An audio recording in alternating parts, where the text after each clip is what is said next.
How to foam roll for knee pain. That's what I'm going to show you in this video. Just a quick heads up, if you do not have a foam roller, or you live somewhere where you can't go buy one, you can kind of rig something up as best you can where you are. An old wine bottle works really good. Basically anything cylindrical like this that you can put your body weight on. It needs to be somewhat hard.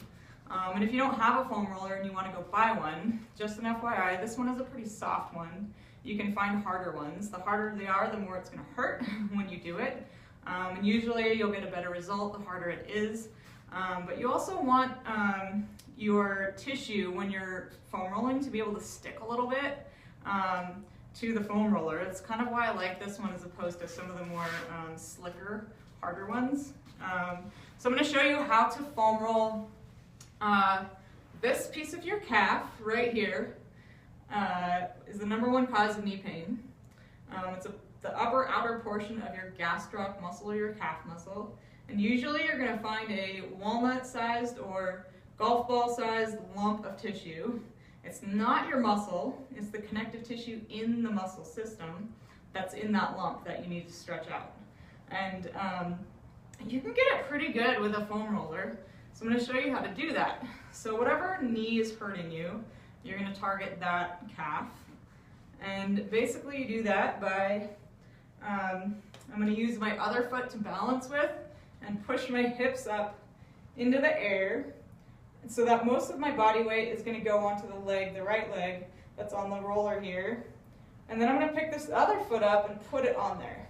So now most of my body weight is on that calf muscle. And just to make sure I've got like the right spot, I'm going to roll back and forth. And I don't know if you can see that, but right about here, it thumps. So I don't know if you can see that, but when you go to try this, look for a thump. You know, you might need to move down, you might need to move up, but you want to find that, and then that's the spot that you're going to pin with your body weight. And then you're going to move your foot. You're going to kind of circle from your ankle, pointing as hard as you possibly can, like a ballerina. The more tension you can put in that system, the better, from your calf down.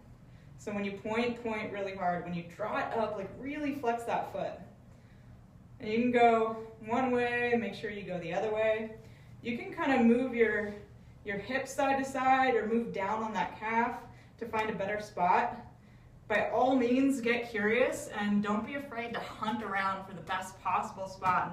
And by best, I mean it's going to suck more. So the most painful or tender spot you can find is the one you need to be rolling. And just an FYI, you know, this is how most people foam roll the calf. And I'm not a fan of that at all. I really don't think it does much good. It's kind of just like pushing that tissue around from the outside. It's not actually pinning it and stretching it. Especially for knee pain, it's not going to do much at all. So you really want to target that one spot right there. And I'm going to give you a little side view now, just in case. So up, the hips off the air, or excuse me, off the ground. And then finding that lump of tissue and circling your foot. Maybe rotating your hips side to side so you can find the best possible spot. But then really using that ankle movement, which requires your calf to move. So you're asking your fascia in that calf to stretch itself with this compression right there. If you were doing your left, it would look like this. Same thing. I don't know if you can see that. There's a good thump there. My knees have kind of been bothering me a little bit lately, so it's probably a good thing that I'm doing this. I would love to hear how this works for you. It's not going to be like coming to see me in my private practice, you know, when I would have maybe 140 pounds on a calf and stretching it. It's going to be way better. You can never get that amount of weight with a foam roller and your own body weight, but you can still get it pretty good. So you may need to do this daily for at least a week before you notice anything, but give it a try and let me know how it works.